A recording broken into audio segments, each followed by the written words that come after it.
महाराष्ट्र में वरिष्ठ नेता अजीत पवार की बगावत के बाद जोड़ तोड़ की राजनीति जारी है। एनसीपी प्रमुख शरद पवार ने कड़ा एक्शन लिया है और उन्होंने बागी विधायकों को अल्टीमेटम तक दे दिया।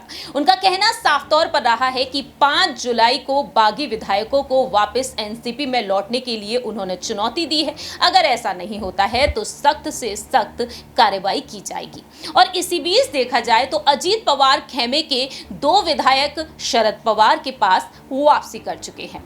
नमस्कार, मैं प्रांशी राठौर और आप देख रहे हैं नेक्स्ट 9 न्यूज।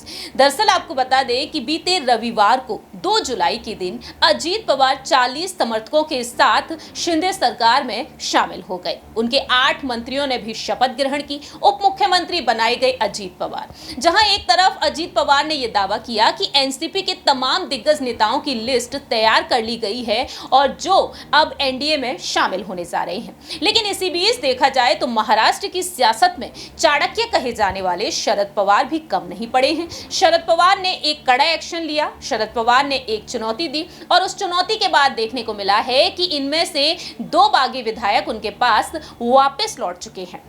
जी हां, महाराष्ट्र की सियासत से जो बड़ी खबर अब सामने आई है उस पर देखा जाए तो अब सियासी सरगर्मियां और भी तेज होती हुई दिखाई दे रही हैं। ऐसे में देखा जाए तो अजीत पवार आखिरकार क्या कुछ अहम फैसला लेंगे, ये वक्त के साथ साथ ही पता चलेगा। अजीत पवार के शपथ लेने के महज 2 दिन के भीतर ही सतारा के विधायक मकरंद पाटिल और उत्तरी कराड के विधायक बाला साहेब पाटिल ने उनका साथ छोड़ दिया है। शरद पवार ने बागी विधायकों के खिलाफ कार्रवाई करने की घोषणा की थी। साथ ही उनके विधायकों को अयोग्य ठहराने की मांग करते हुए विधानसभा अध्यक्ष के पास क्रॉस याचिकाएं दायर की गईं। ऐसे में देखा जाए तो अब अजीत पवार के बगावत के बाद शरद पवार ने सांसद प्रफुल्ल पटेल और सुनील तटकरे को पार्टी से बर्खास्त कर दिया।